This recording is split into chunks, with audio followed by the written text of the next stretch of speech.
Good evening, guys. Thank you for joining another webinar. We're going to get after it. I see some. Hopefully, most of you guys have gone through some of the tutorial stuff, features and functions. Even though we'll go through a little bit of it today. Been an interesting week. Dealing with a few MLS issues here and there around the country. Seems like some MLSs don't want to cooperate. Other ones, when you complain en masse, people up in Denver got some good stuff taken care of this week. Hopefully, we're still verifying if it's correct, but they got a custom export made for them because they complained enough. So just goes to show all of you guys, if you have any kind of configuration issues with multiple downloads required or stuff like that, reach out to your MLS board. You guys pay dues. Of course, this is for the PAIRS platform. I'm Michael Gandy. Got Michael Gaskill here over at my right, ready to take your questions in the message box. So we're keeping off the mics. You can certainly raise your hand if you have something that you can't type or something, but keeping off the mic so you don't have to necessarily dial in if you don't want to be on the phone. That's just due to people having dogs and kids and stuff like that. No offense. We're just trying to keep it clean. Before we get going today, though, again, talking to a lot of members, we understand statistical modeling. There's some learning curve. It all comes down to the same thing we keep saying, though, data. The cleanliness of the data. And today we're going to actually go through some that shows some of the functionality that you can do in the PAIRS platform that, involves you having to dig in. Also, at the bottom of the page, we got that YouTube link.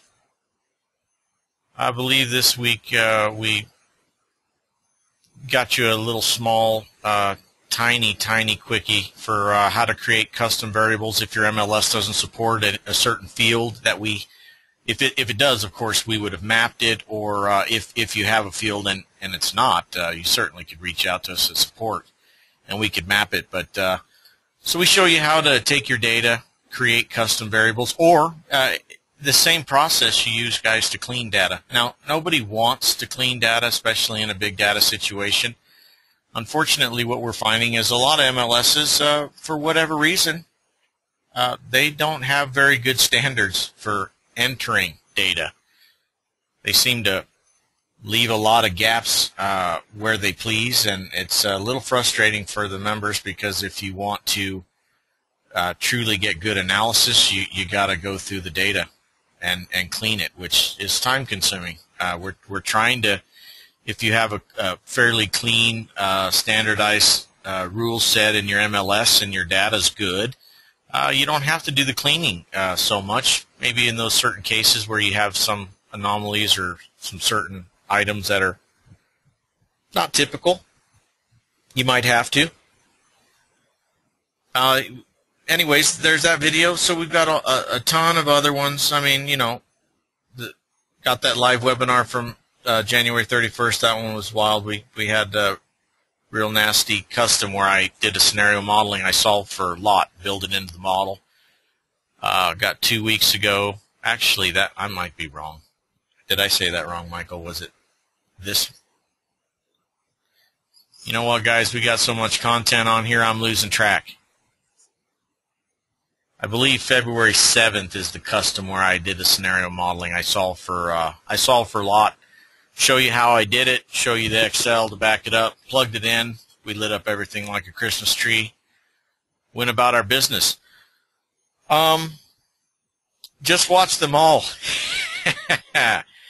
It's a process, guys. Listen, regression's a process too. You have good regression programs like we've talked about before, and bad ones out there. Stay away from that automated one. That's not right. That's not right. You're not in charge. You don't know what's going on in the background.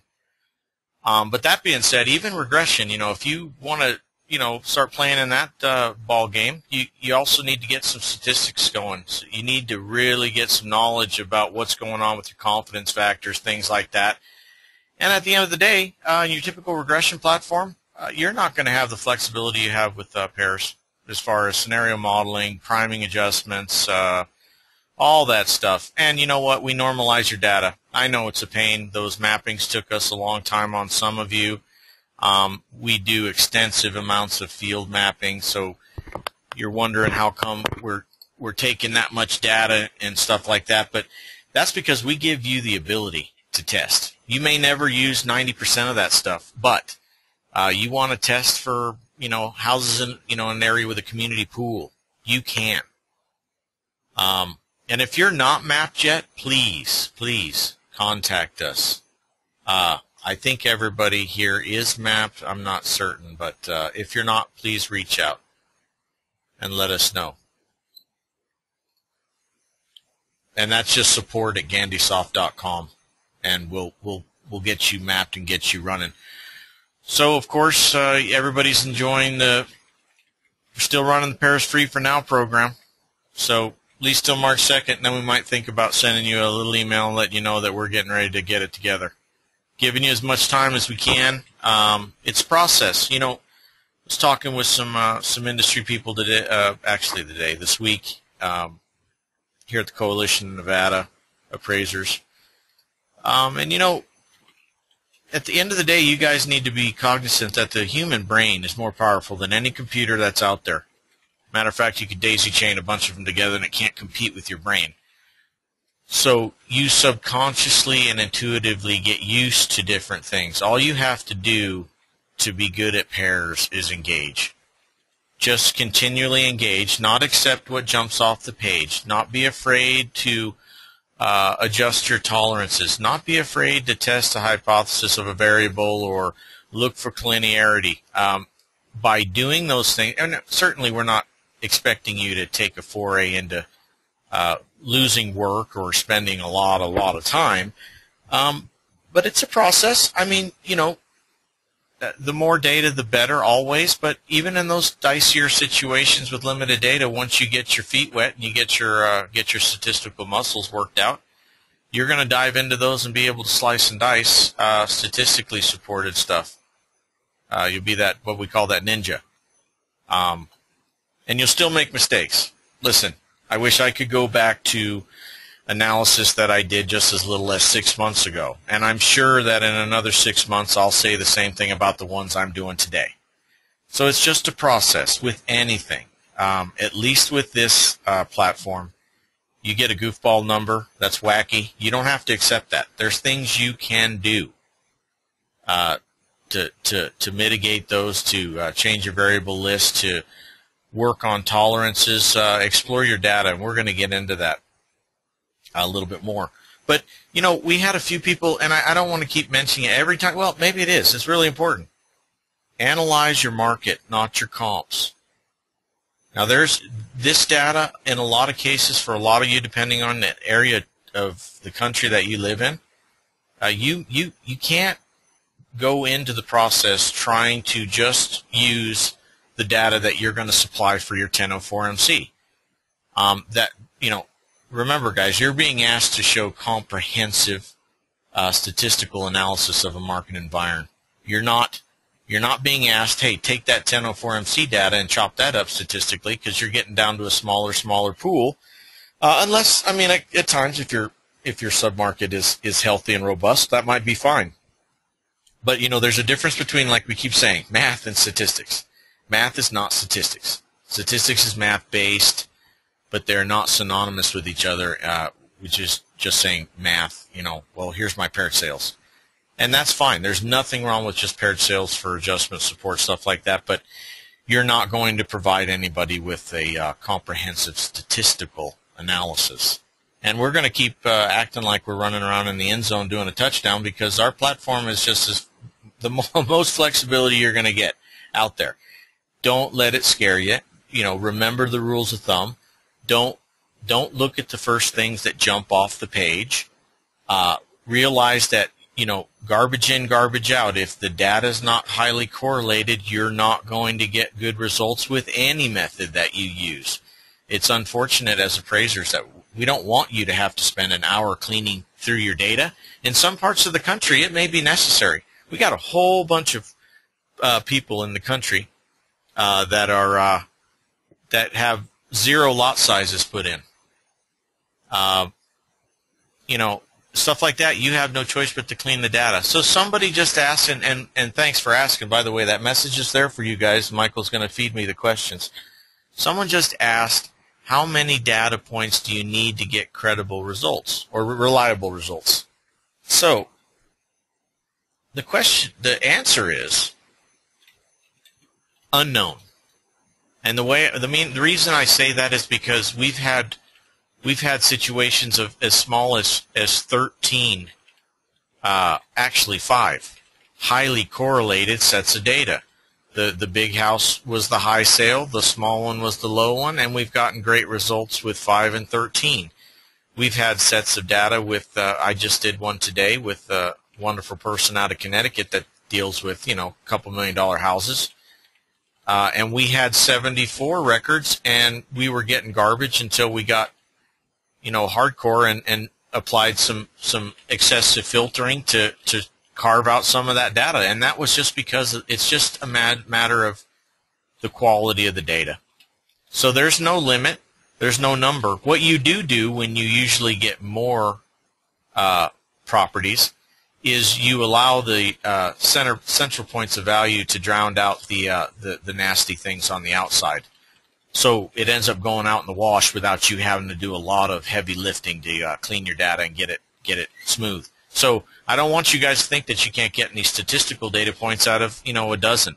Now, you might get questioned how statistically, you know, solid is that when your sample size is small, but it doesn't matter how many properties. It just matters the correlation and the cleanliness of that data. And if your MLS is 1, which I'm going to show you this first one, which while I'm droning on, why don't you guys go to the log into PAIRS. And first thing I want you to do is I want you to go to Account. I want you to go to Profile. And I want you to edit your profile. I want you to go to Preferences. First of all, at this point, you should have your appraiser name, well, your name for your appraiser license, whatever your license is. That's important because that's on your validation page, guys. If you're going through go through the process and get liberated and have some serious ammo at your fingertips, well, by goodness, put your name in there so it comes out on your validation page. But I want you guys to go to Preferences. Now, this is important. Everybody should have Calculate 3/4 bath as Calculate 3/4 bath. If you got it as a full right now, I want you to drop that down to 3/4 bath. All the other ones should match. Solve fully as your solution strategy, outlier filter on trim, and 2.5, which we're going to get into a little bit of these today. Go ahead and leave those checks marked. I want your default chart. You know what? Doesn't matter for this analysis. After you've done that, just click Save. And then I want you guys to go up here to the top hyperlink on the left-hand side. It says Create a New Analysis. Let me let you guys get this loaded up so you're ready. Let's go ahead and name it Test 1. I'll do Test 1 webinar.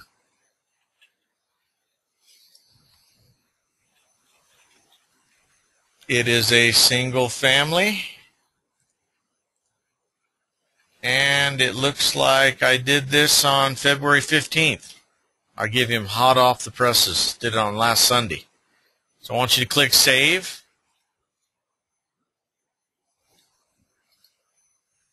On the data change portion,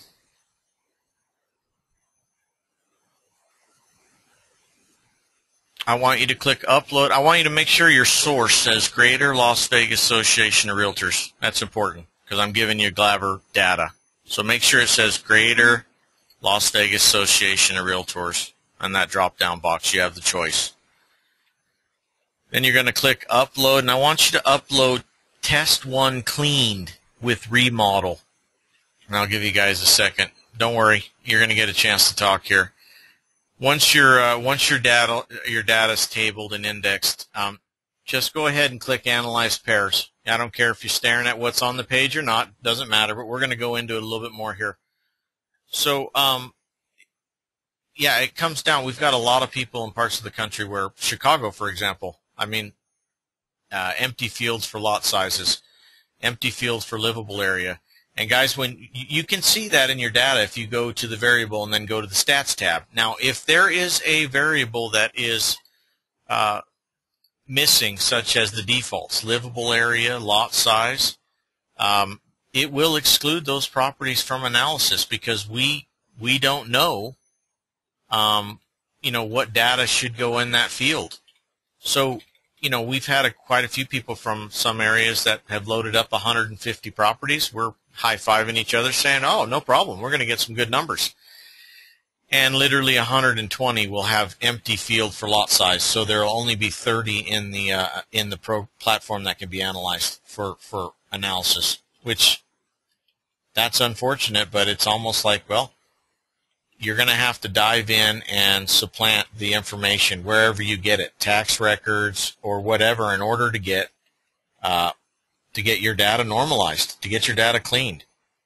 And those are things. You guys are paying members of these boards. You're members of these associations.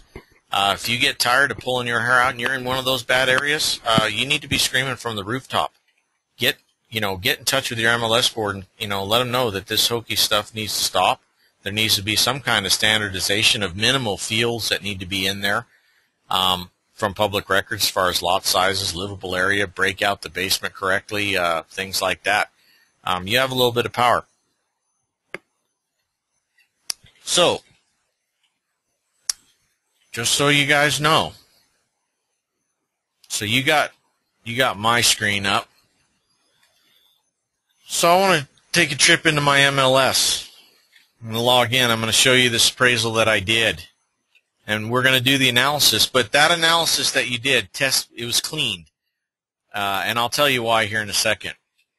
Unfortunately, our MLS doesn't do something that a lot of your MLSs do, which is awesome because you don't have to longhand it like I did. You actually can just drop down and add it to the variable list. So let me plug in my property here. I just want to give you guys some context. I'm not trying to soak up too much of your time, but you guys are appraisers, so you like context. I know you do. 1507036.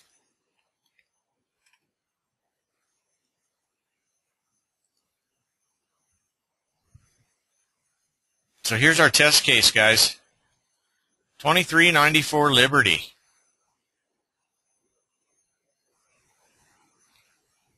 And I'll just show you kind of the area of town. You guys might not be familiar with the Las Vegas Valley, and that's fine. That's fine. Trust me. You don't need to be. I'll walk you through it. I mean, you want me to go out. Here's the Las Vegas Valley. Here's a Henderson suburb. Here's North Las Vegas.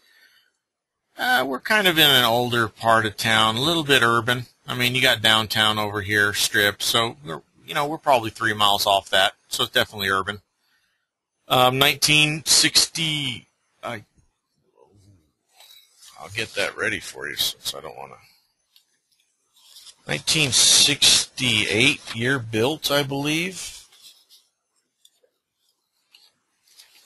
So what did they do to it? Let's see. Well, okay. We got somebody that's watching a lot of HGTV. Which our property brothers are something like that. So yeah, they did it's a pretty nice blowout. I mean, they painted the exterior. They had to. I looked at prior property photos. It was purple, so that definitely wasn't pleasant. But just to give you an idea, so here we go, older area, flipper. So you guys should know. Let's go back to the pairs panel, and I just want to show you. So I want you to take out, oh no, excuse me, you don't have to take out nothing. You don't have to take out nothing. But I'm going to show you what I had to do here and why I do it too. When I tell you guys about cleaning data, I understand it takes time. We're trying to save you time and accomplish the goal, of course, of comprehensive statistical analysis. But unfortunately, there are times that you have no choice. So I'm just going to show you guys. So here is, yeah, you know what? I'm not going to do it that way. I'm going to do it with, I'm going to show it to you. All right. Well, I can't do it that way. So I'm going to open up my data file, my pairs export. That's all I'm doing, guys. I'm going to open it up in Notepad. There you go. See it in Notepad? Control A. This is data cleaning or creating a variable. Control A, copy, and then I'm going to paste it. And then since I like to see the field looking good, I'm going to format the column width. So here's the data that I exported. Now normally I'm just loading this up and I'm running and gunning. Glaver, the Greater Las Vegas Association of Realtors, we do not have a remodeled or an updated field. So now we have fixer upper, we have new construction, but we don't have updated. So I pulled, let's see, there's a bunch of listings in here, so it looks like I have 108 sales. But yeah, so go all the way to the last column, and all I did was, you can see right here, you could make any, you can make any variable that you want here. A negative street view, you can do full remodel. I mean, if your MLS has remodeled, you don't need to do this. We don't have it. So I actually, 108 records. I went through every one. Every one that was a remodeled flipper was marked Y. Everything that was just either well-maintained or average was an N. Because I just to let you know, I got a sales price that's definitely not looking pretty for the area. So at that point, I'm looking to load hollow point rounds in the gun. So cleaning the data, and this is the same rule applies, guys. If you get into the space of litigation work or court work, things like that, big jobs where they'll pay you good money, clean the data. Because if you don't clean the data and somebody does on the other side goes through your data and cleans it, it's just going to it'll just tear apart all of your analysis that you've done. So I created that field, remodeled. You can create any field that you want, a positive or a negative. You just mark Y for the ones that have it and N for the ones that don't. And I want to show you where you would identify that. So after you loaded that file, after I saved it, after you loaded it, you'd go to the Fields tab. And the field that you made will now be in there. Right there's remodeled. I don't need to assign it to anything. All I need to do is make sure that it's a yes/no field like it was, Y and N, and make sure is it beneficial? Yes, it is. If it's a street view or something like that, adverse location, you could put no. So in this case, I put yes. So now I'll go back to the pairs panel with you. So, of course, we added the variable to our data set, but, of course, now we need to add it to our panel. So I want you guys to go to Add Variable. Now remember, we're not looking at nothing. We got to prune first. We got to add a field. We've got tolerances. I mean, this is it's a process, guys. So but that's important. Why is that going to be important? Because I'm a full-blown remodel, and I need to measure it out. Now, I need to at least be able to tell them if there's a problem with the value that you might have spent this much money, but you're not getting it back in the market. So, ugly. Well, not too ugly, but I don't like this. Let's just fix her upper. I got 4 properties in here. So, we could do 2 things. You guys know this by now. Maybe you do, maybe you don't. We could sub-market filter it, or if you want to be speed demon, Now, if we submarket filter it, we're going to remove those 4 properties totally from analysis. There's 4 of them. Probably short sales that the agent, said was fixer. I'm just going to remove it from the panel. Now, that means that those records stay in the analysis, of course. I'm just taking that variable out. I'm saying that's not significant. I'm not worried about it. Also, I pulled my data and included everything within. I'll just show you where I did it, just so you guys, have some context. And I know you don't know the area, but it doesn't matter. Locations doesn't matter. You guys get it.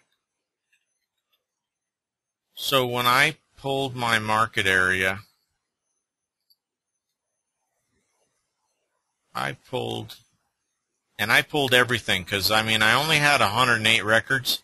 I'm a big property too, so I did have a little bit of filters. I think I was plus or minus 25 or 30% on livable area.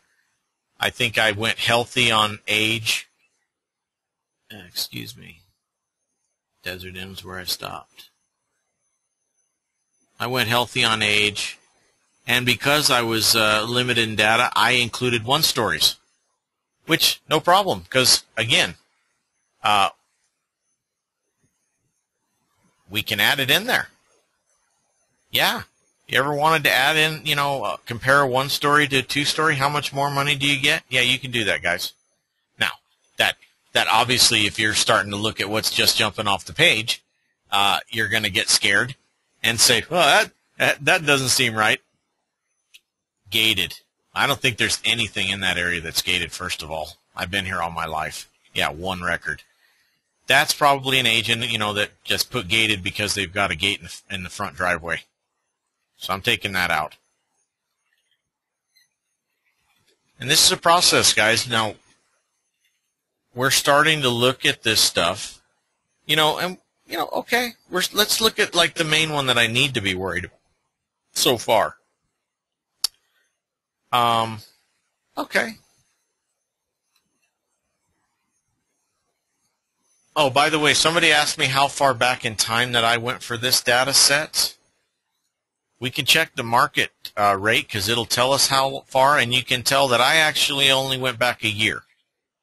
But listen, I'm a master. So today with that wonderful user that I was on the phone with, we pulled back 3 years of data, and you know what? It was bone straight almost for 3 years.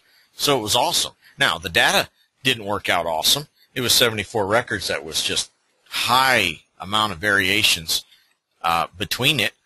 But you can pull back as many years. We're not confined by your statuses or nothing like that. We go off of the sale date, contract date, stuff like that. So the first thing you want to do is come into the market rate. Now, in this one, there's a technical increase there, but I didn't apply a rate because if you burn that out of your mind and look back at those candles, that's relatively stable. I'm just not getting into 3-point. I'm just not.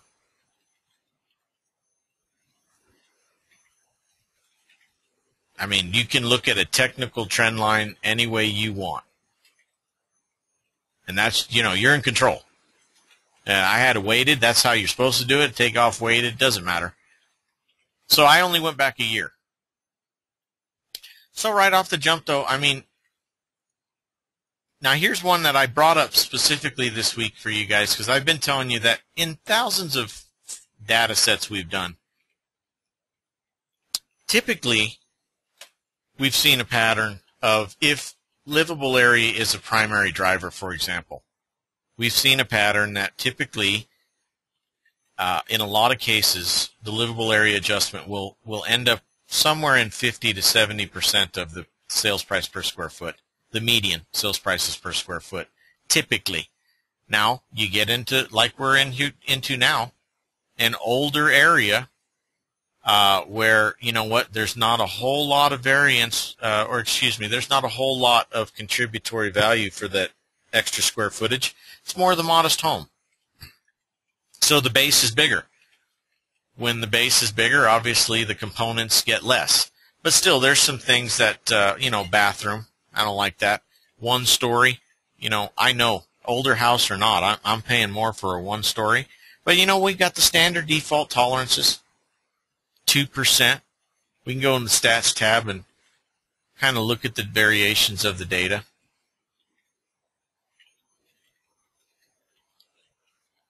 Now let's look at age. We've got, actually lot size, we've got a 500 tolerance, which is thin. Those are standard, not a whole lot,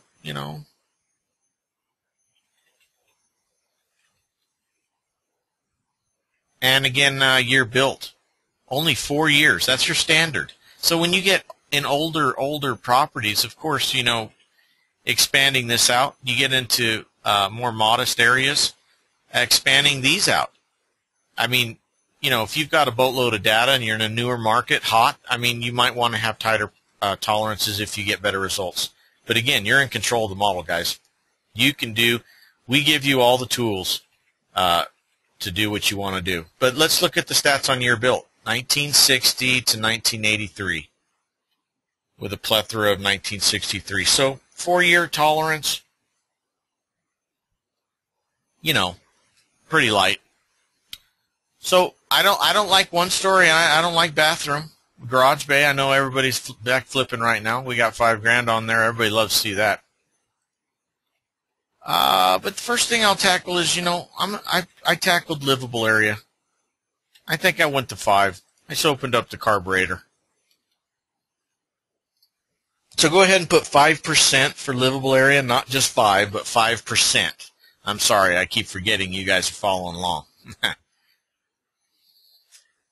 And again, see, I'm on the hunt. I'm on the hunt for to find the sensitivity areas where the data is going to line up and cooperate.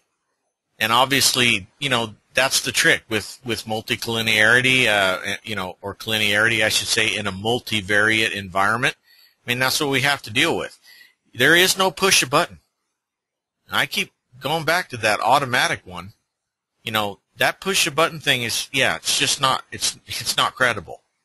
It's a process. This process becomes very fast and second nature. And again, I told you we're in a modest area, so this is not necessarily bugging me too bad. It seems a little bit light. But, again, I'm not adjusting for anything under 1,000 square foot, and I think that 1,000 or 1,500, even if I was going to adjust, I could still open that up higher if I wanted. This is just the rule set for my modeling. Remember, these tolerances get addressed in the iterative method, so I'm not worried about how big I make a tolerance. Matter of factly, on that 5 property data set that we did, I opened up my tolerances 100%, which basically did nothing but allow the platform to just start comparing every property to isolate certain variables, and then through the iterative method, it rendered us awesome results. So don't worry about the tolerance. So I'm going to open that up. And so I ran it again. Now this is how quick I do it, guys. Now I had to clean data, so don't get me wrong. So I still have no solution here and no solution here. Now I just opened these up. And I'm like, golly. That's when I looked at the age, and I'm like, I got a lot of room to roam here. What's going on? So you know what? I goosed it to 6 years. Basically, I said that anything that was identical or could be considered identical within 6 years, as long as there was only one difference in this variable list. So I just upped my age, which allows for more pairing on the initial pass. Now, that's the process that I went through. It literally took me only a couple of minutes in the PAIRS platform. It took me about 15 extra minutes, which was a pain to clean the data because we don't have a remodeled field. But remember, my sales price is elevated, so I know I'm going to have to do a little bit of combat here. So I need to have that. I need to have that number. I need to know what are they getting in that market area of, here, I'll go to the sub-market filter and I'll go to sales price. I'll show you guys 55,000 to 240. And that's obviously an outlier. I mean, if you get to the median, you're probably right here about $1.49, $1.50, $1.45, somewhere in there. Drop that to none, and I'll get out of it. So, yeah, you know what? I got a modest $140,000 price range. So, you know, not much, obviously just a couple percent. I got a bathroom, you know, $6,000 on the low side. I can go all the way up to $8,000. I got that freedom. You know, I mean, on the high side, you know, you're looking at $4,000 for a garage bay. Again, you know, modest house. I mean, this is actually a 2,500 square footer. Livable area. Here you go. This is low. Low from what I told you on relative to that 50 or 70%. This is more in that 40% range, which happens, especially in older modest areas or exclusive areas, high land value areas. When the contributory parts of the variables are minimized, it's because the built-in value of all those properties is higher on a percentage basis than typical. So again, I can go 22 to 32. I'm good there. I got $2 on dirt. You know, I'm not quite 10 in an area with $150,000 median price. So, you know, I could do a 9,500 if I want to go on the high side. Whatever works. Remember, it's a two-part process. We're going to get these adjustments, and then we've got to apply them to our appraisal. So if I start applying 7,000 and that number is leaving too much of a gap between my adjusted ranges, well, then I can puff it up anywhere to 97.61, and I'm still in there. Remodel. I mean, you know what? I'm probably going to say that's a $20,000 bump. That's what you're getting. Now, we're about 2,500 square foot, so technically, what is that? $8 a square. Yeah. You know, hope you didn't have to spend 50, but if you did, I went through every property record. I mean, look, we had 50 in the market area, and I was able to use some on my appraisal that were full-blown remodels. I threw in 2 that weren't, just to test that. And you know what? It brought those things right up. I mean, I'd actually show you the appraisal, but it was actually good. Repo REO and short sale, leave it in there. Guys, I had a lot of calls this week. A lot of calls. People asking, hey, you know what? Let's take those out of my model. No, don't take those out. First of all, there's a twofold argument there. First of all, it's accounting for variations in your data. Whether or not you're going to use a short sale or an REO, this is getting accounted for in that data. So if you take these out, let's just test it.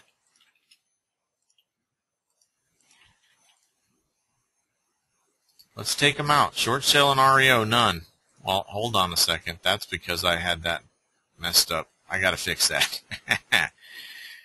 But take out REO and short sale, and, well, okay. You know, my lot size, yeah, that's pretty low. I know what you guys are doing. You're laughing. You're saying, oh, man, I could have done it without that. Yeah, you could have. I guess, theoretically, you could have done it. But I'm adding them back in. Add in short sale and REO, and I'll tell you why. This is seriously important. So, yeah, it didn't actually made our remodel go up 10 grand. You're not, yeah. $2 is more reasonable on dirt. It's still not gangster territory. I mean, you're still going to get back some dirt over there. But why is this important? Look how many in our data set, guys. 14 REOs remodeled. Now remember, in comprehensive statistical analysis, you still have a modicum of a responsibility to represent and look at the data that you're looking at cleanly. I mean, if you leave those in there and don't include those variables, first of all, even if you get relatively similar numbers, if you're ever questioned, it makes the veracity of your analysis look thin. And second of all, I'm telling you guys, I've seen CU revision requests. I've seen them come out. Not for me, by the way.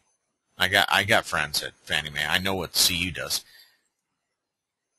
They're going to kick back those comps. Why didn't you use these comps? And I'm not kidding you guys. They're using distressed sales too. Not all of them, but there will be distressed sales in there. So when you get an underwriter request saying, hey, we want you to comment why you didn't use this property or that one or the other, and if you eyeball that it's a distressed sale, it's pretty easy to fire back a response and say, well, for goodness sakes, I can tell you why I didn't use them. Look at that. They're significantly lagging the market. So even, people get confused with, well, I don't need, for example, I don't need lot size in the model because, everything I'm doing is, I'm not going to have a lot adjustment. No, that doesn't matter. Remember, you're trying to model out to find out the value of components. Now, if you took that out, you might say, okay, I still got a bath. I still got a garage. This went up some. My pool went up a little bit. Remodeled stayed about the same. Great. Why does it matter? It does matter. I mean, look at your livable area, for example. And this is what happens, guys. If you don't account for a lot of these things, most of the time, that ghost variance that you don't account for is going to run right to your primary variable livable area. That's been everybody's complaint for years with regression. That livable area is always too high. Well, first of all, nobody wants to actually look back at it and say, you know what, our livable area adjustment for an appraiser might have been low. Listen, my patterns have changed since I use this platform too, so you're speaking to the choir. I'm an active appraiser today. I'm the biggest fan of appraisers out there. I'm not here to hit you on the head, but the truth of the matter is a lot of us were adjusting low. But if you don't account for significant things, typically it will get chased into livable area because it's a primary driver. So account for these things. Every one of these numbers, or within these ranges, I should say, I want you guys to go to the upper blue hyperlink, Define Adjustments. Remember, this is our precursor. For those of you that are on here that have been to a few, remember, this is our precursor, guys. This is where we're not going to show them. We're not going to show our end client a range. Yeah, right. That we don't need that kind of ambiguity. So you know what? This is where you're going to put in any number you want between there. Now, you could accept all these. You could just click Save. Say, I'm going to use all these numbers because I like clicking on that calculator. I'm going to do 2749. Or you could do what we've been doing for years. Start rounding those adjustments, what you think is credible. Remember, this, Michael, sorry. Michael wanted me to bring this up earlier because we almost had a heart attack on a few things this week. After I plug in these numbers, I leave REO and short sale alone. Look like I'm a rocket scientist because I got the sense in there. I'll do $1,500 for an age. Now listen, I'm not adjusting every year. Also, don't be confused. Just because we got $32 a square foot for livable area here, that doesn't mean that there's not negligible differences that I don't adjust for. 50 square feet maybe, 100, whatever your opinion is. This is when you exceed what you think is negligible, then you should be playing ball in the same park of the rules that you just put out. Same thing with year built, guys. I'm putting in $1,500 a year for year built. I'm not adjusting for anything probably 6 to 8 years out there. I mean, it's just not happening. Now, if I were to rope in something 10 years newer or 12 years, well, then that number's going to come into play. Remodeled, I'm rounding that off to 20. One story, I'm not using any in there, but I remember I needed the data. As long as you create a variable for one story, you can throw in all that data, and once it extracts that out, it allows the platform to have so much more available pairs to get the other variables. So even though I'm not using a one story, I measured it out, and I'm putting $6,000 on my bath. After you put in your numbers, you just click Save, And with the pattern, the upper right hand goes forward, upper left hand goes back. This hyperlink, validate adjustments. We call this the money shot. Somebody just asked, why do I not round the REO and the short sales? And you could if you wanted. I don't, because I don't use them. Now, if I did use them, then you know what? You're probably right. I probably would. No, that's not true. If I used it, actually, I'd be using one that I'd have to be making the case that I used it because it was consistent with arm's length transactions and didn't require an adjustment, which happens. We all know there are some REOs where they go in there and they put lipstick on the pig with new carpet and paint, and they get it all tricked out. They put it on MLS. It's on the market for 60 days, and it sells at market. I mean, there's some banks that don't want to take it in the shorts, and you know that there's nothing. If you use one of those, as long as you can say that the typical REO and the typical short sale is lagging the market, but that doesn't mean that you can't find one or two, if you had to use it, that might be consistent and not require that adjustment. So I don't round that one because I don't adjust it.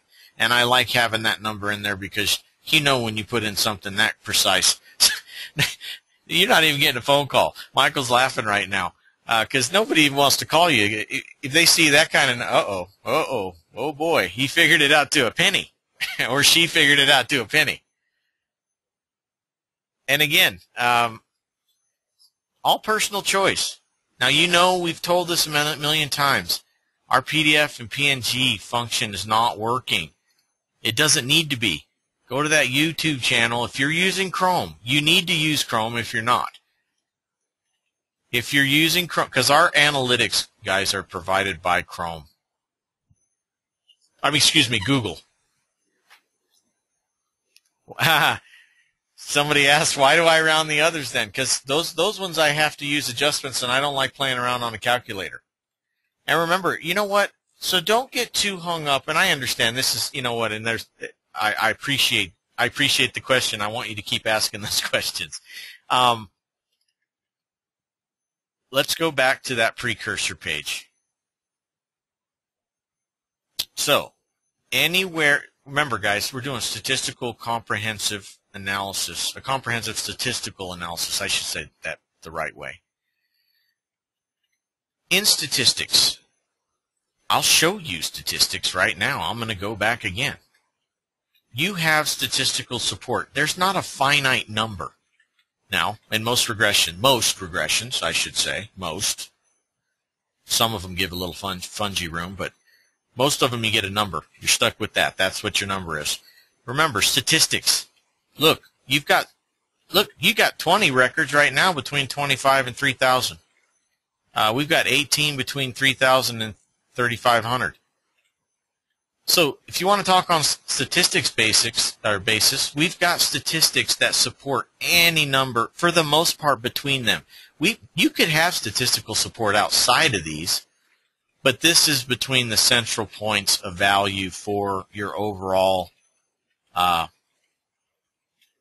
outputs, the variables, the recorded adjustments extracted. So why do you round the same? Because we're real world. You guys are appraisers like me. Nobody's going to say, oh, I'll give you $2,998.83 extra for that garage bay. But it might be a good hypothesis that you now have evidence to show that, hey, somebody's willing to pay about $4,000 extra for a garage bay there. I mean, we can't get down to, remember, the market is dynamic. It is not perfect. So applying numbers like this is trying to attain perfection when it's not possible. So real world, round it. You have support.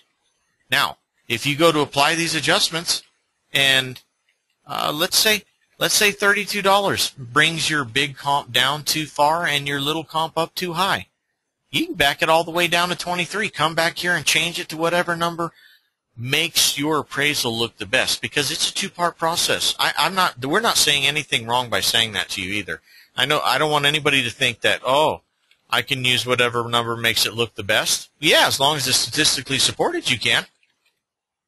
You know, we had someone on today that we were playing with tolerances, and someone said, oh man, we just got that. I played with that tolerance and I got the livable area down to where I really like it. And I said, yeah, now I want you to look at the other variables. You know what? Every other variable gave that person a heart attack. And I said, so there's your perfect point in, or case in point. You can't physically line up all your variables unless you find the market statistical support there. And that's what you have to validate as the professional, the credibility of the output. These outputs are credible. Those numbers are in those ranges and they're credible. I want to tell everybody else, I've seen a couple of people I sniff around in the admin panel. There have been quite a few people that have had some decent results, and they've had maybe one variable with an absolutely astronomical number. You guys can't keep that in your model. You can't accept. You can't rely on a statistical model and allow for non-credible results to be in there, even if it's in a variable field that you're not going to use. If it's like, let's say you have no adjustment for garage, but your garage adjustment says 52 grand. You can't leave that in there if that's not a credible, if you're not paying 52 grand for a garage out in your area, just because you see the number doesn't mean it's credible. And why can't you leave that in your model? Because that is impacting all of the rest of those variables. So the same thing if you have something over here that says no solution. I know all your other variables might look good. That no solution is impacting the rest of your model too. Now hopefully you'll be able to take it out and it won't alter it that bad, but you can't leave in non-credible things at the end of the day. If you can't manage a variable, then you got to kick it. But whatever remains in your variable list and the output has to be credible. You can't pick and choose. You can't have everything's good except for these two nasty ones, but I'll leave those alone because I like these ones. You can't do it that way. It doesn't work that way. This is statistics, and we're not playing fast and loose, and we don't want you to either. You don't have to. Actually, with this platform, you don't have to. There's so many things that you can do. Scenario modeling, priming adjustments, building into the model statistically the right way. You could solve for a variable, build it in. All of them will be impacted by that amount. Lots of power. Anyways, back to that. Please use Google Chrome. Why? Google Analytics does Google does our analytics, histogram, stuff like that. So if you use another browser, it's going to resource hog big time. This is a complementary browser for Google. That's why it performs faster. It's a beautiful browser, by the way. You should use it. But if you go to that YouTube channel, right there, it's like, I think, well, let's see, 1, 2, 3, 4 down. Chrome web page screenshot for GandySoft PAIRS. That's currently, Michael just laughed because it could be 5 tomorrow or 6. So it's a very quick minute 47. Shows you how to use it, where to get it, all that stuff. So I'll show you what happens if you have it. I get to this page, guys. It's in my toolbar. I click capture an area of the screen.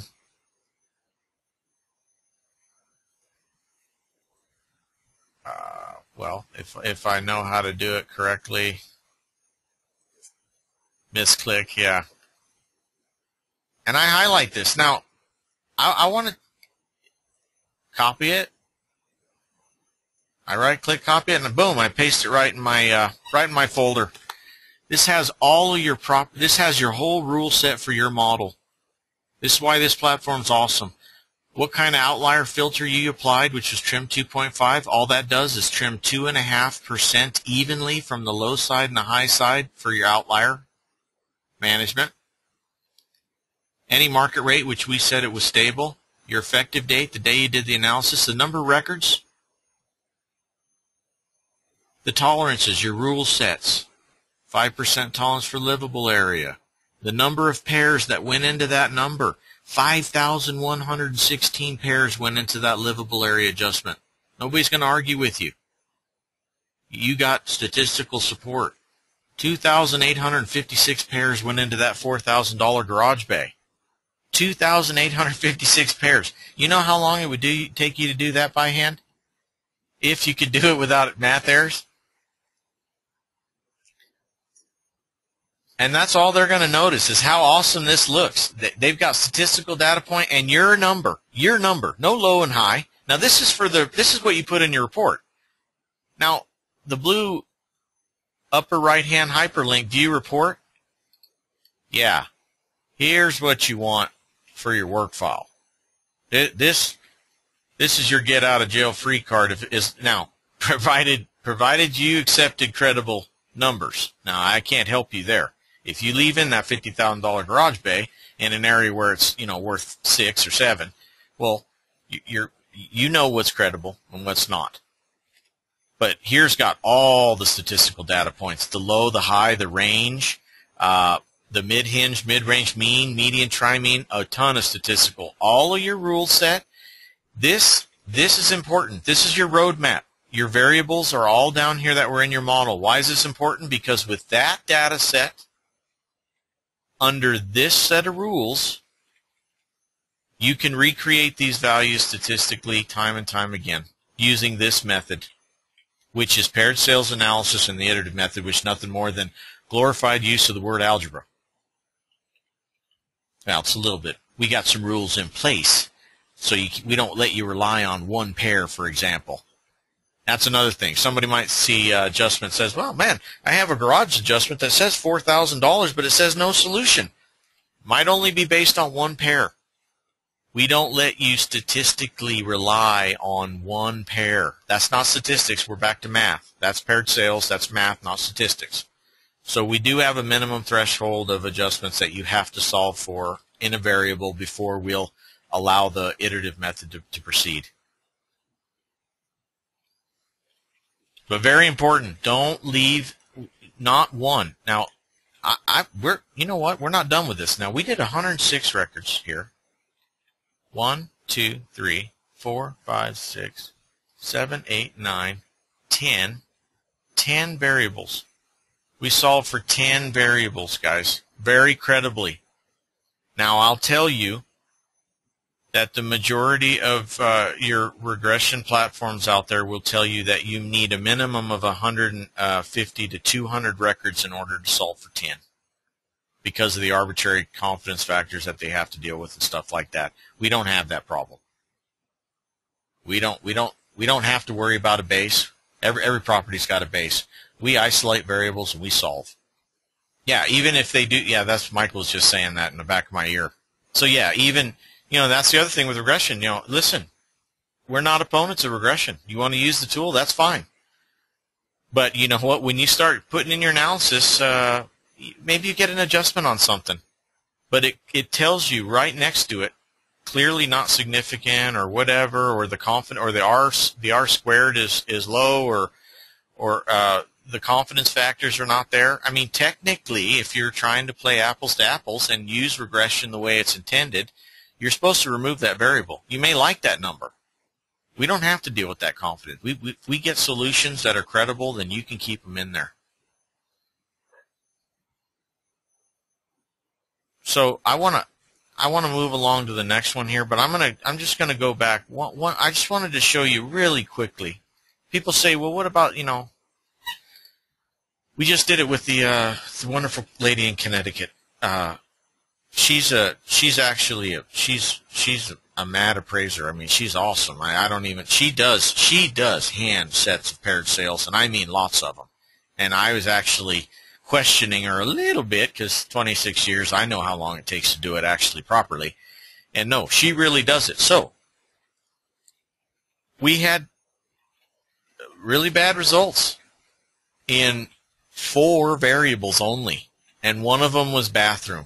And in her case, she whipped them out. She had 2 sets of paired sales that she said were the only ones that were really going to be anywhere similar in the last couple of years. She had like 18,000 to 23,000 was the other, and she said the bathroom's worth 20,000. So when I say scenario modeling and building into your model, let's say we depreciated cost or a hand set of paired sales. Let's say we got $6,000 for a bath. we can either prime that adjustment, meaning, okay, in the first pass, I want to solve for bathroom at 6,000, and then in the iterative method, it's still going to go back and see if you're correct and find the right number. So put in 6,000 and keep it at solve fully, and then let's click update. This is priming the bath. Now, you're probably going to want to show where you got that prime. But now look what happened. We primed it at $6,000. And it shows 6,000, but don't pay attention to that because it's not true. Because look, it actually made the bathrooms go into negative territory. And it whacked out all the other adjustments. But now what if you did that 6,000, but you did adjust only? Now, this is wild right here, because now you can build into your model. You can build in a static number. There is 6,000. You're saying to the platform, I've solved for that. Everywhere you encounter a difference is $6,000 a bath. So now in this case, obviously, it doesn't work as good doing it on this one, but we don't have to. We got a supportable good number without it. My point is to show you just some of the different features and functions you have available. Solve fully. That means going through the iterative method until all variables are solved for. Iterative method's an awesome refinement tool. Something that we recommend. It's definitely your default. But solve once. Solve once basically says the first time you get a result for this variable, I want the first result. I don't want you to take it in the iterative method, refine the adjustment. I just want you to solve for it and give me the absolute first solution. Traditional paired sales for the most part. So again, you know, some of these are advanced, and you'll grow with them. But just so you know what they are, I mean, adjust only, you know, that's solving for something. Putting in an initial amount and solving fully, that's priming the adjustment, saying, well, start here because I have credible expert or experience or my professional judgment or cost or whatever. Start here, but I want you to go through the whole process. So you can build that into the whole model so that all your other variables are impacted by it. So you're playing fair. Okay, guys, let's shut this one down and let's go back to the GandySoft. And I want you guys to, all right, let's go to create a new analysis, and we're going to go ahead and do test 2. Test 2. I'll do the webinar. You don't need to do that unless you want.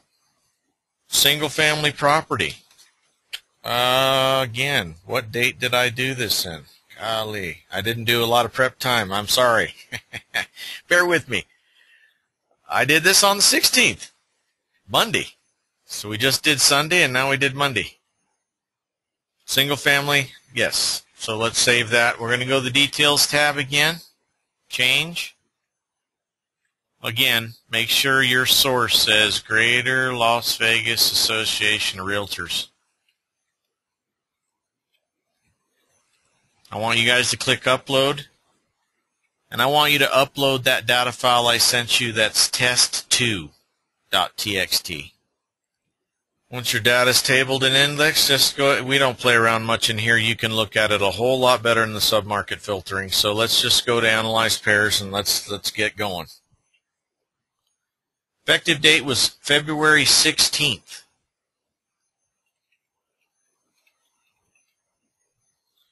February 16th, and I'll go slow.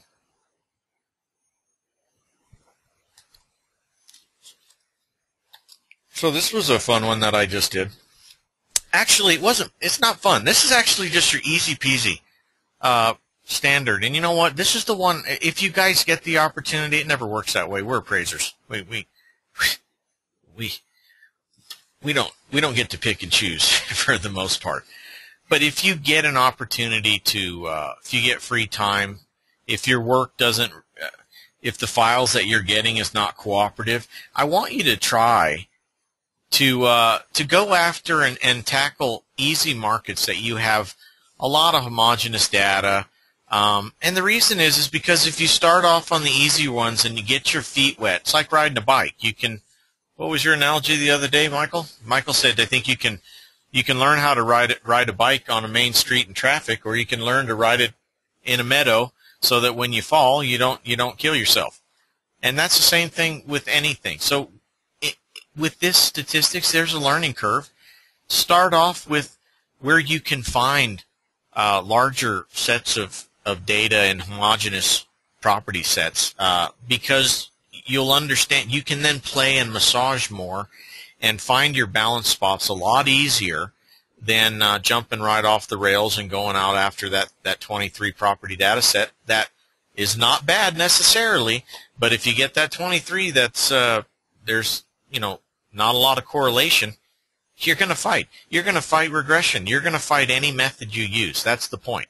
The only point difference is I'd make to ours is that the flexibility you just can't get. I mean, anywhere else you just can't get it unless you want to go into SPSS, longhand it for 4 hours, spend $1,800 for that program, and you better get a degree in statistics in order to use it. This is about as good as you're going to get. No, this is as good as you're going to get. I'll say just about. Anyway, so this is easy peasy. I mean, homogeneous area, all newer. I mean, we're talking the last,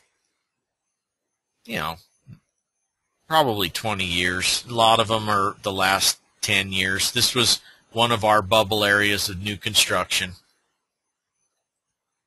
Just to give you some context. And to give you some context too, I want to show you. Look, let's put a dot here. Well, if it will let me do a dot, since I'm too close. I guess I can't. Now look, guys, I'm 2 miles out. Now don't be doing that radius search unless you live in a cereal bowl, market. For example, here's Los Prados Guard Gated Golf Course. That's not part of my market. Now I'm not going to rope that sucker in a radius and end up including stuff outside of my market. You know what? Across Craig, actually similar product line. I could have swung it over here, guys. I didn't need to. I think I had. Well, we can see. Stats tab. Yeah, I got 113 records, and actually it was pretty filtered. I think I actually did plus or minus. I did my normal 1004MC stuff, plus or minus 25%. Why did I do it? Because I knew I was going to have a boatload of data anyways. I don't want you guys to do that. I'd rather you pull plus or minus 35%, 40%, and then come in here and make your filters. Go into the submarket filter right here. Go into livable area after you've got plus or minus 40% or 50%. Look at the values of all the stuff that you have in there, and then apply a range. Filter it in here. I mean, you can put 1,700 to 3,000, whatever. You can carve out all your smaller ones right in there, guys. But now I'm a speed demon, and I'm a creature of habit. I know this area back of my hand. I know I'm going to have data. I know I'm going to have lots of it. And so, yeah, I didn't play around and do another search. So I did my 1004MC, and I dropped down my export file for pairs because I knew I was going to have a lot of data, and said, all right, game on. Let's get, time is money. And I'm speed demon. Ninja. Ninja. That's what I am. So, first thing that jumps out, don't ever pay attention to what's going on the page. Because, I mean, it's a process, guys. I mean, we've got stuff to look at. Now, first thing I always try to get you to look at, we looked at it last, I think, second. But let's look at it first. Market rate change. Now, again, here's your sales price to the left, the change over the year.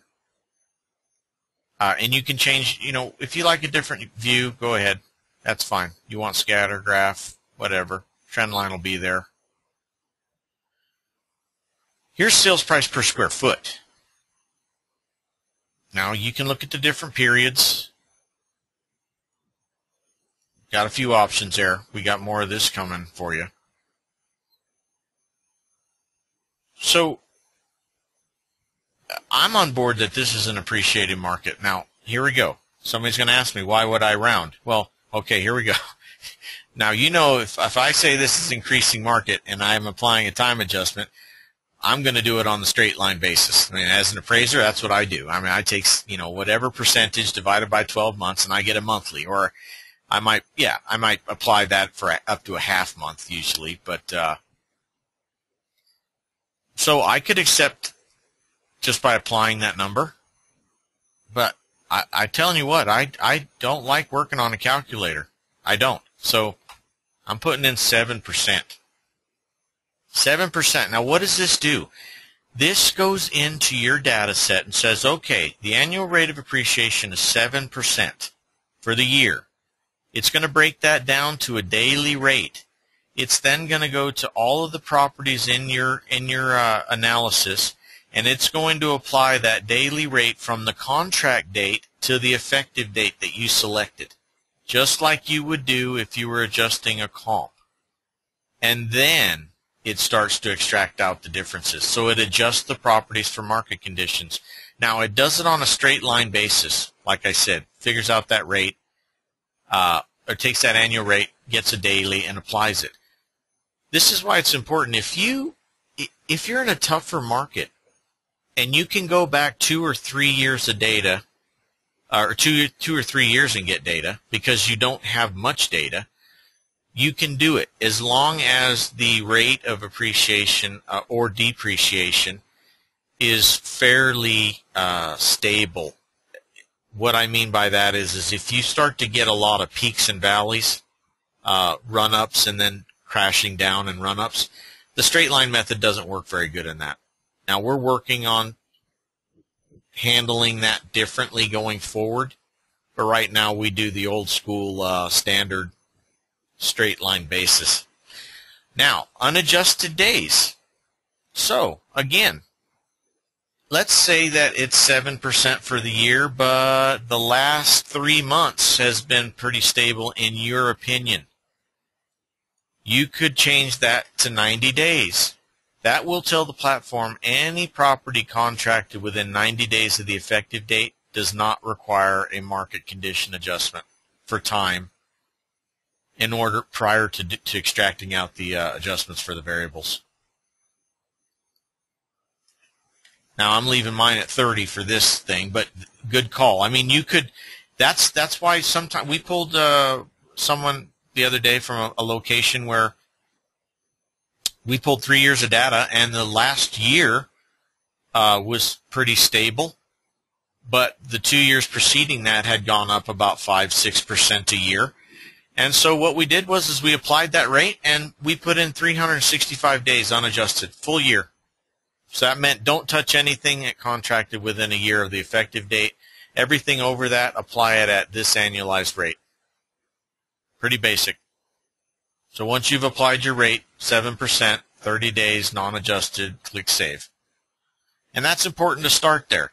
You don't want to look at none of this. Not everybody wants to look at what jumps off the page. That's why we're a little bit different than your other platforms and programs, is we actually do an initial analysis. And, you know, we've actually toyed with, God, that some people just have shock factor. It's almost like, should we change?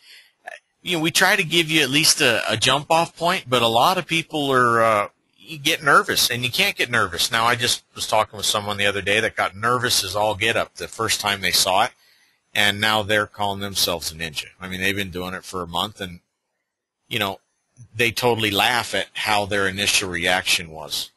And you guys will get to that point, too. So first thing you do, though, is you got to start pruning. Looking for important items and then pruning out what's not. Fixer-upper. Here we go again. We got this fixer-upper. One record. And on a median basis, not that bad. Now, it took this one record. We got 113 properties in there, so 112 other properties, and it cascaded it 89 times to get you an adjustment. So there's some weight to that, I assure you. But there's one property.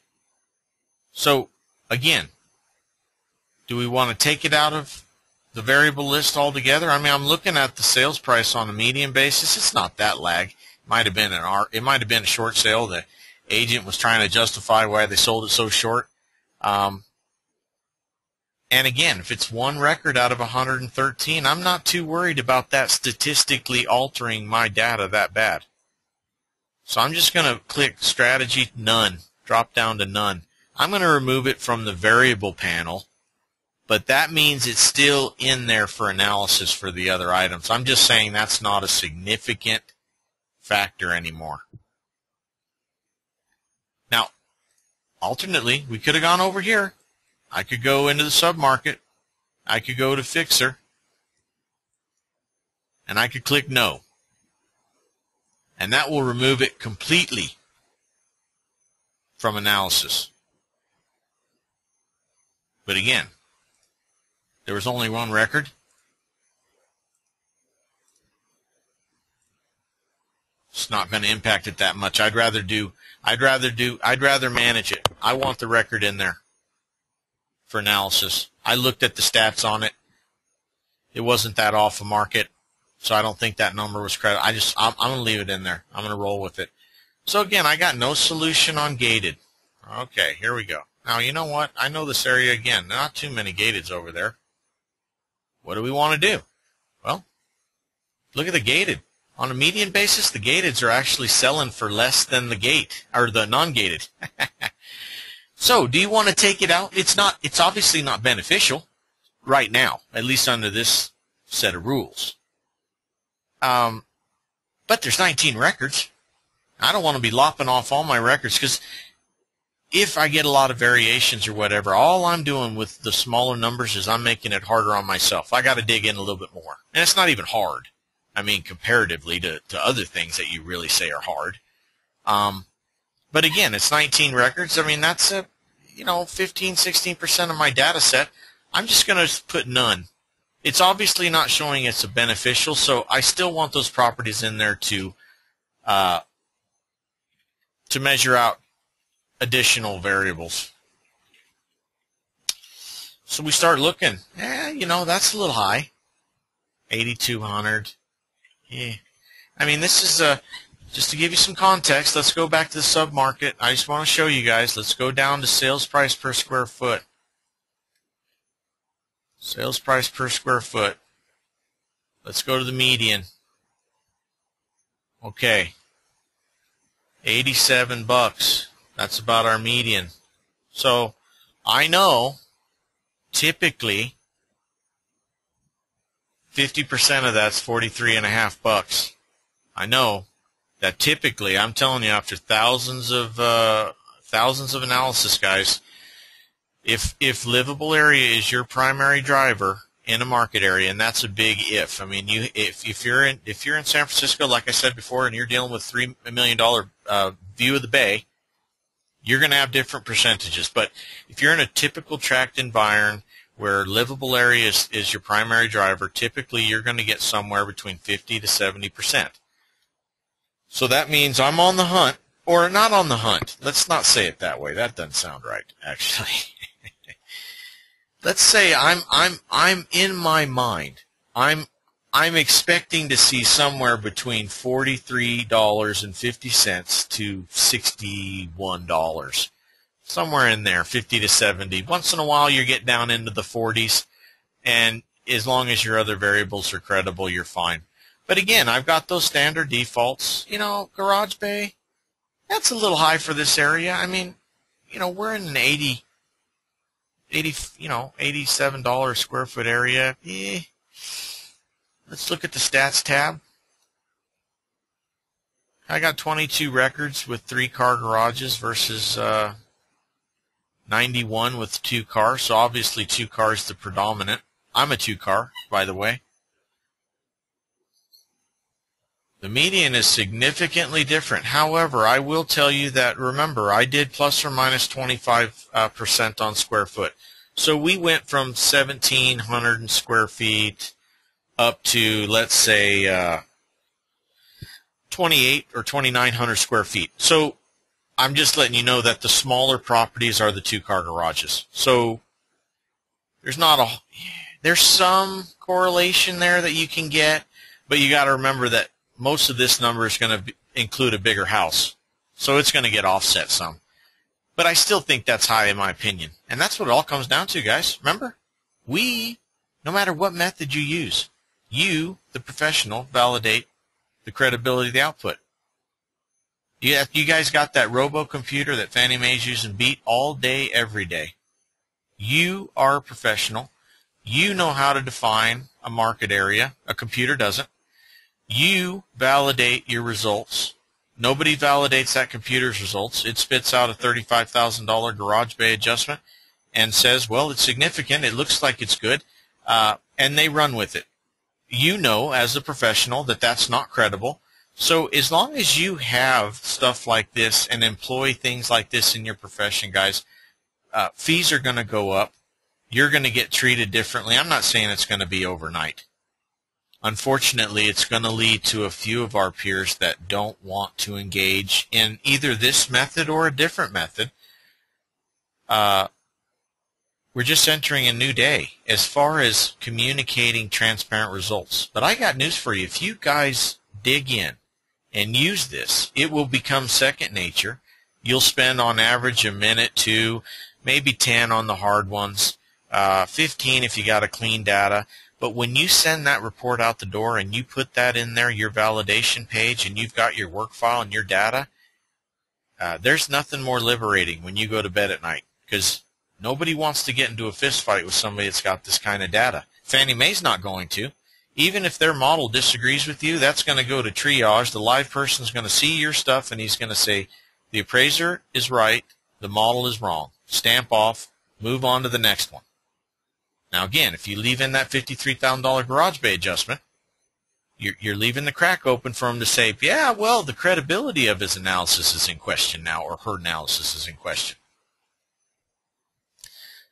But I don't like, that's a little high to me, and that's a little high. I'm not too worried about here. Remember, $43.50 to $61 is thousands of data sets, guys. I don't make this up. Me and Michael laugh. I mean, sometimes you get in the 40s, but they're fairly consistent.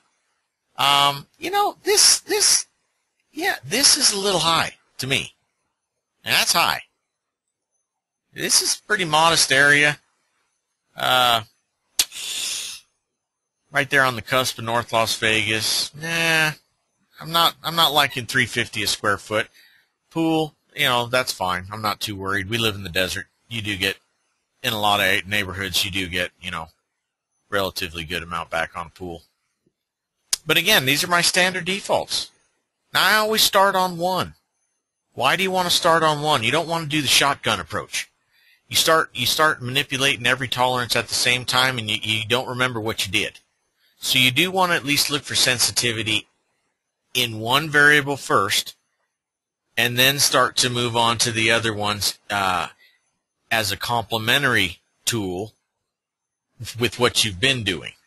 So the first one I start with, and I don't go big or go home on everything, start moving it up slowly. Let's try 3% tolerance for livable area. And just click update. Yeah, and guys, you know, this is where I stop. Now, I could play forever. You could play forever. This is, I just wanted to show you this. I showed you the file. It's the one I did on Monday. I loaded my data. I kicked out gated. I kicked out fixer. And I literally made one change, and I updated just to see what was going to happen. I applied my market rate, of course. And I ended up getting my, you know, $6,000 bath, totally credible. I got my $4,500 or $4,000 garage bay. Remember, $4,350 to $60.9. I mean, yeah, I got my 50%. My lot size, okay.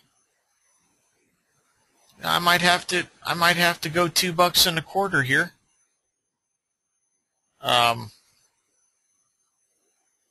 That's okay. I'm not going to die over that. My pool, I go anywhere from 16 to 19 grand. I'm leaving those alone again. And you're built, you know, again, I can.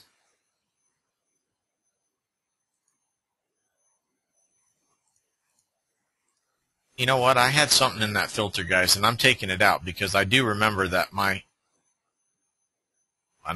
don't know what I did. But it doesn't matter. These numbers are the same, except for this one right here. I had to poke that up to 2 1/4 or 2.50. I can go $2.50, and you know what? I think I did 2.50 on it because I'm not messing around with the calculator. I'm not doing 2.46. I'm not doing 2.25. 2.50 at least is easy for me my slow brain.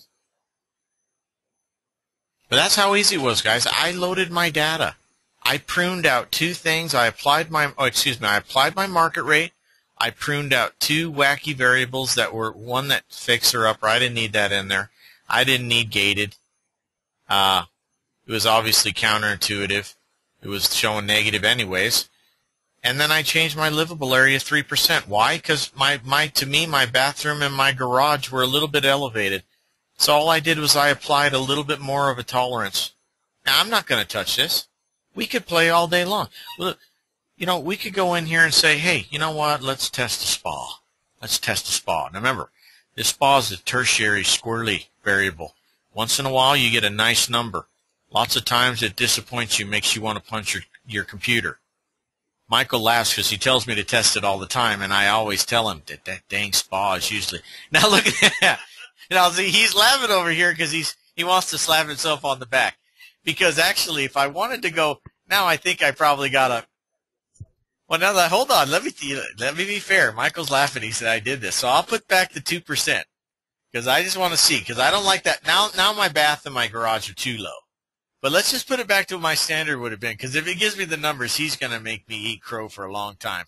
Yeah, no, it didn't work. But now here's the point. Here's the point. So we added spa, and we got a reasonable number for spa. And if you look at what we had before, pool, we had 18,000 for a pool. It's now 14.3, and if you add 3,500, your pool spa combo is still about that 18. It did bring down our lot. Our year built was, a little bit higher, but still reasonable. This went down about $5, but we still had on the high side, we could cover the central point before. But see what it did, guys? It major drivers. I'm not so much worried about spa. To be honest with you, I rarely adjust for spa. I mean, if you got a pool and a spa, you're getting a pool from me. Because this is a tertiary driver. I know it's going to pick up noise 90% of the time. Once in a while, if everything's balanced out, I'll add it in there, and then you might get a pool spa adjustment. But for me, I go pool, and it makes sense. Look at it. 3,500 plus that 14.3 is about 1,800. If I take this out, or 18,000. If I take this out, I get 18,000. But what else do I get? I get a more reasonable bath adjustment. And I get a reasonable garage bay adjustment, because these, to me, are not credible. So we just tested our model, and we got a good number for it. You might say, hey, $3-4 grand for a spa, that's awesome. But in the context of blowing out 2 fairly significant variables that are definitely not tertiary like a spa, these are more secondary.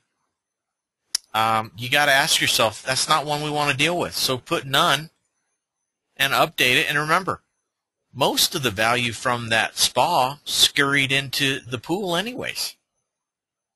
So there's some correlation between the spa and the pool and spa, which is what I've been doing for years. I adjust for the pool. But that's credible. That's credible. This one, I'll deal with. I'm not getting worried about a $2. I'd like to have $2 a square foot for dirt out there. I'm not getting upset if I got to go 2 1/4 or 2.50, especially when I know I got statistical support for it. I mean, who is going to act? Look here, guys. 5,237 matched pairs in the iterative method went into the lot size adjustment between $2 and $2.89 with 246. I mean, who's going to argue? Nobody's going to argue. That livable area adjustment. And look at this. Let's change. So this is trim 2.5. That's our outlier. That's your standard default one. Let's try standard deviations 3. You want to do a different filter? Let's see what that does. Sometimes you don't like some of your numbers, change your filter. Maybe it's just a filter. But again, look, we've reached balance and pay dirt because we're getting the same dang near same adjustments with a whole different filter. A completely different filter. This is 3 standard deviations from the central point of value out. The other one was just trimming off 2.5% of the outliers on the high and the low. So when you can start changing filter types and stuff like that, boy, you've really got some balance. But again, time equals money. I don't want you guys, playing around. You got a lot of work to do. I got it. I mean, this is a process that if you just, if you do an appraisal a day or, 3 or 4 a week, trust me, in a couple of months, you're going to send us an email to support like a few people have and said, you know what, I think I crossed through the threshold of the temple. I'm a master now. I've got the, I'm at least purple belt standard now, or maybe I'm not a ninja yet, but I'm in the game. So again, we go that blue, define adjustments. Don't be afraid. You want to lean to the high side? By all means. You want to lean to the low side? By all means. It's your choice. As long as you're... Now, I'm going to show you guys, just for some of you noobs that are on, I'm going to put in $2 for lot. I'm going to show you what's going to happen. Everything else I'm going to put in between the goalposts, like I'm supposed to, like you're supposed to. But I'm going to show you what happens when you don't. You know what? Look at that. I can even knock this down to $5,000. Wow. Okay, awesome. More modest area. $5,000's good. After you click Save, after you lock in your adjustments, let's go to Validate Adjustments. Now listen. We give you the most robust platform that literally gives you a ton of rocket-propelled grenades to go out there, and nobody wants to do combat and bring a knife to that fight. But we do have to be fair. We do have to be transparent. We do have an obligation to be viewed as a credible tool. So I put in $2 here for lot size, and what did it do? It gave me a big, nasty red histogram. It also has a comment, unsupported adjustments.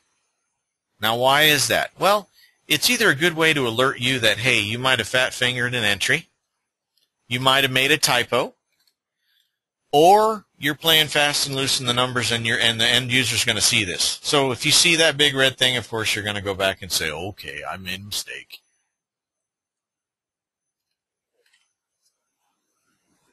Or go back and, what Michael just said, if you don't like that 250, you could go back and start playing with your tolerances more. Remember, I'm Speed Demon. Oh, I didn't save it. I'm being a bad host today, trying to teach you stuff and not doing it right myself. You always have to, after you change an adjustment, you have to lock it in by saving. And then, guys, same thing. All of them are fine. Rule sets in place, all your property data set, everything you did here.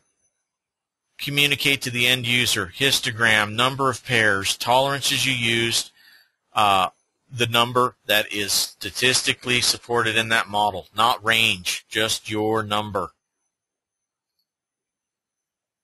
Now I want to show you one more thing, because we talked about it a second ago. You guys can stay on this page. You'll see it on my screen. We just talked about it a second ago, though, where me and that user in Connecticut, we solved for a $20,000 bath, and we built it in. Now, let's just say I solved for garage with a different method. Maybe I used depreciated cost, whatever. A hand set of paired sales. Now, look at that. Isn't that interesting, too, guys? I plugged in the central point of value, and almost everything stayed the same. Yeah, because it was telling us what it was worth under that rule set. But let's go to the define adjustment page. I have to resave.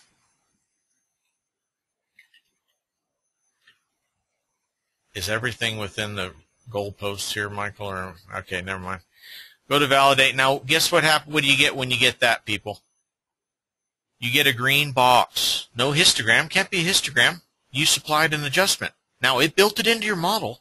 So statistically, excuse me, statistically, every variable's been impacted by that $4,000. So, I mean, we've got a platform here. There's no cheating. It's not like you just said, well, take that out of the mix and we're just going to solve for it. No, no, no. We solved for it, and you built it into every one of these other ones. Statistically balanced model. Gives you a green thing. At the bottom, bathrooms, I changed that adjustment. But anyways, you'll get this comment also that'll pop up. Manual adjustments. This analysis includes one or more variables for which the appraiser specified exact values. These values have been found to be credible in the market using other methods. So now I did this on the webinar, I believe February 7th, guys, and that one's awesome. Is that February 7th I did that solve with a lot with the Excel spreadsheet, Michael? I think it's about an hour and 15 minutes in. You guys want to watch a wild one? I solved for lot, built it into the model because every which way but loose, pairs, regression, everything was coming out with just garbage numbers for lot. They weren't credible. I solved for it, and I build it in there. Now, when you get this, yeah, you need to supply somewhere in your addendum a comment, some supporting evidence of where you got that.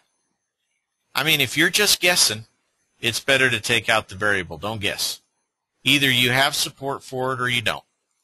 Now, if you got a place where you can, if you can solve for one of these primary variables, like on lot with land sales that are aplenty or whatever, and it doesn't take you a lot of time, then by all means, solve for it, because when you do solve for it, you're going to exponentially increase the ease of getting the other variables in line, because you're taking something out of the mix.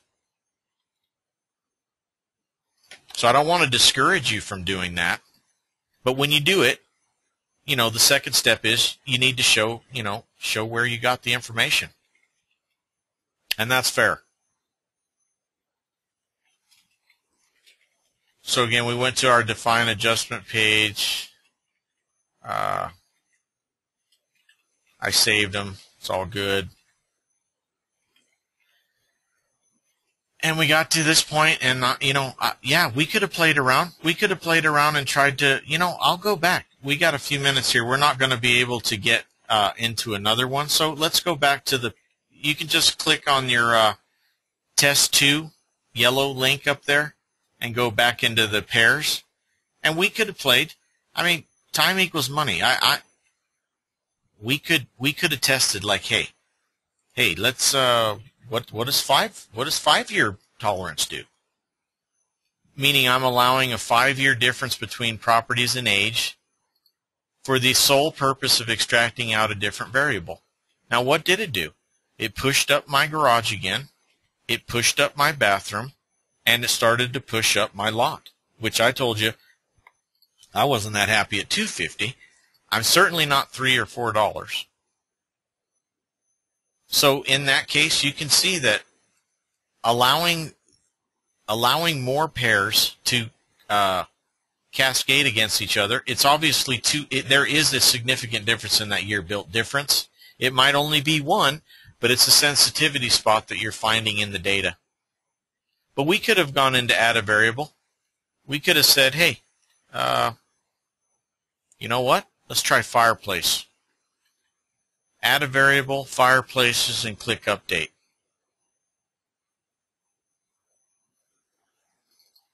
Negative. So you can't leave negative in your model. No solution. So you kick that out. I mean, we could have gone back in. Let's go down. Let's try covered patio.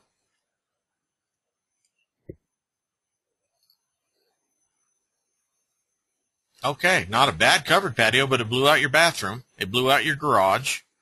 Totally chewed down your lot size. Your pool went way down. So obviously a tertiary variable that's just picking up noise and just making everything difficult. This is kind of like the punk on the playground.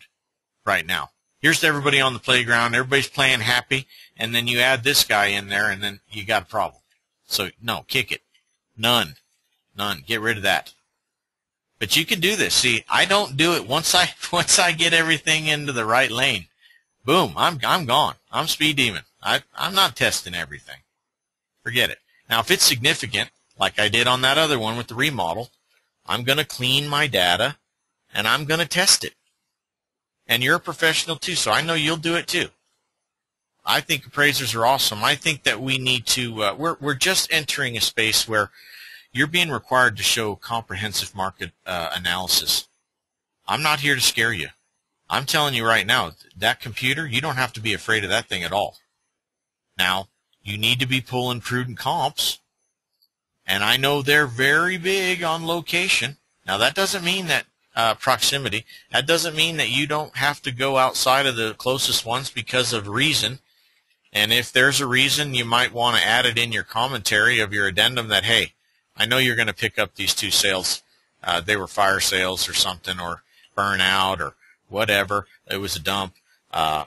You know, add the comment in there. But if you're using the right comps and they see that you got this, you've just taken a big part of any kind of conflict off the table. First of all, you did a comprehensive analysis of that market environment.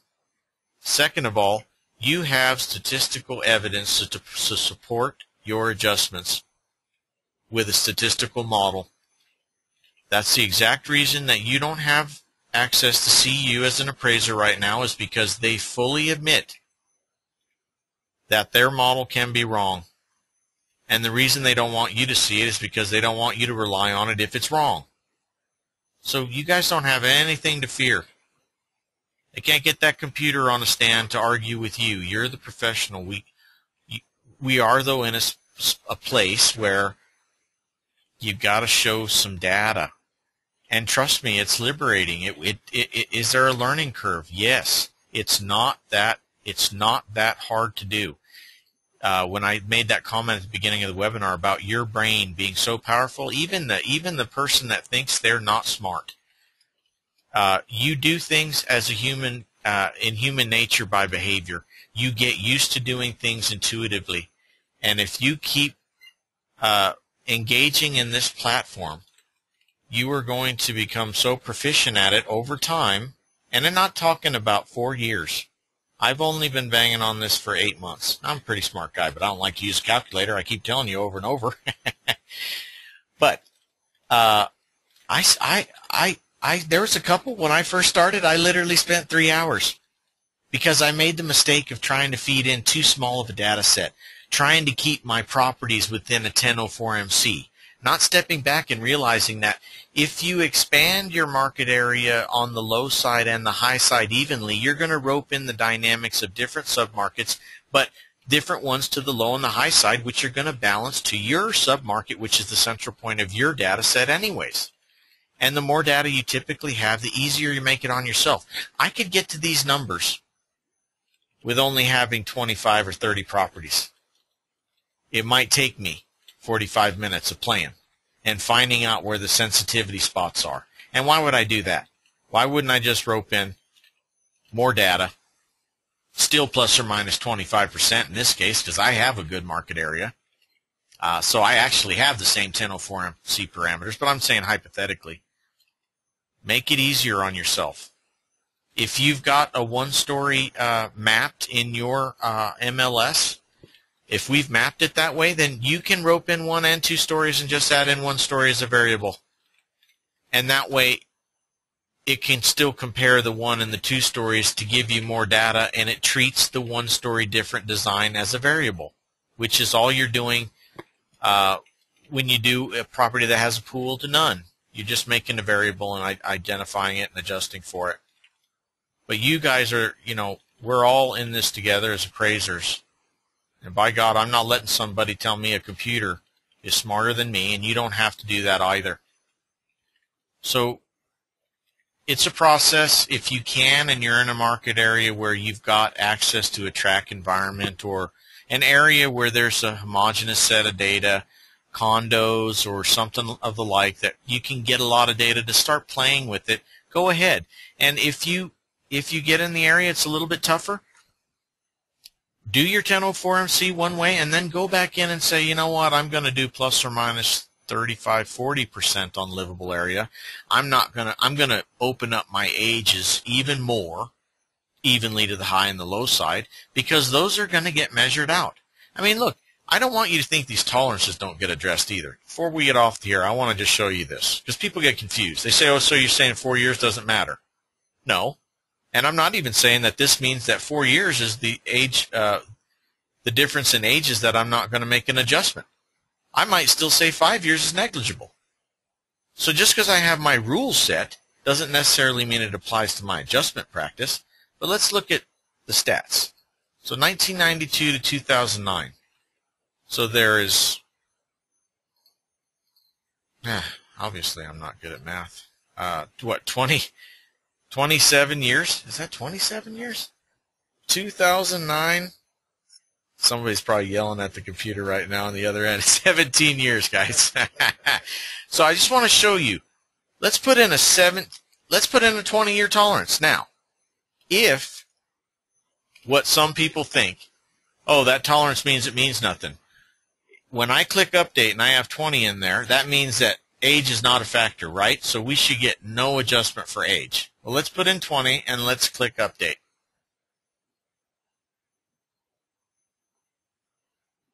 Yeah. Well, if it's not a factor, how come we still got a number? Because I told you that this tolerance, that only applies to the first round of pairing. These tolerances still get addressed in the iterative method. It didn't disappear. Everything in your model, including the tolerances, is accounted for. It didn't disappear. This is just you giving the platform freedom to compare more and more properties for different variable extraction on the first pass. It's, you know as well as I do, you get 3 properties that are the exact same in livable area, lot size, and age in order to extract out the garage bay.